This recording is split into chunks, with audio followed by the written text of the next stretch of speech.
Hey everyone, it's Ardith. Thanks for joining me. Today I've got a card using the new Ajillian Vance Design Snowman and some no-line Copic coloring.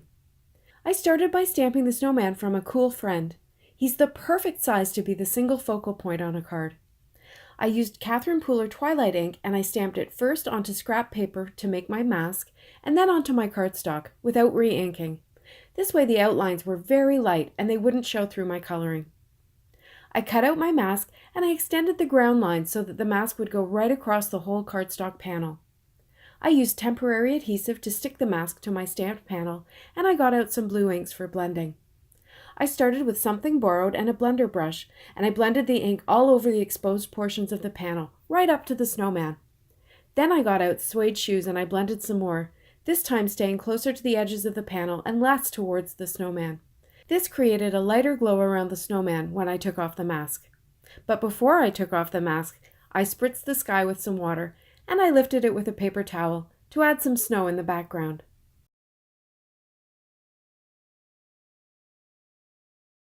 Then it was time to lift off the mask and get ready to color the snowman. I'm speeding through the coloring because it's pretty simple. Colors are listed on the video. No line coloring is really just like black line coloring.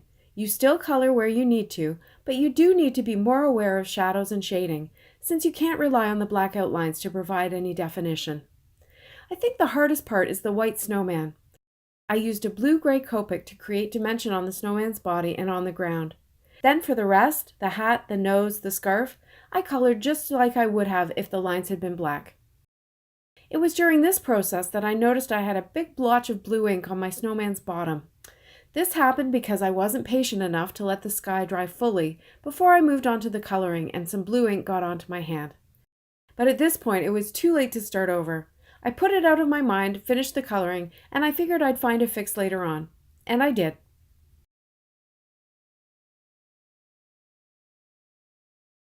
I got out the Frosty set and I stamped this adorable name tag to use as a sign. I stamped it with blackjack ink and then I fussy cut it with my scissors.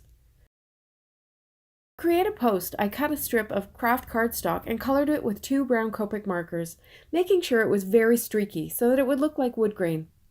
I snipped one end into a point and I figured out how long I would need it to be and trimmed it down. To finish the card, I cut the snowman panel with a stitch dot rectangle die.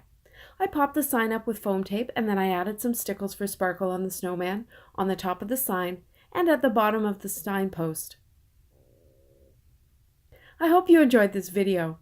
No-line coloring intimidated me for a long time, but I've been enjoying figuring it all out. Thanks so much for watching. Have a great day.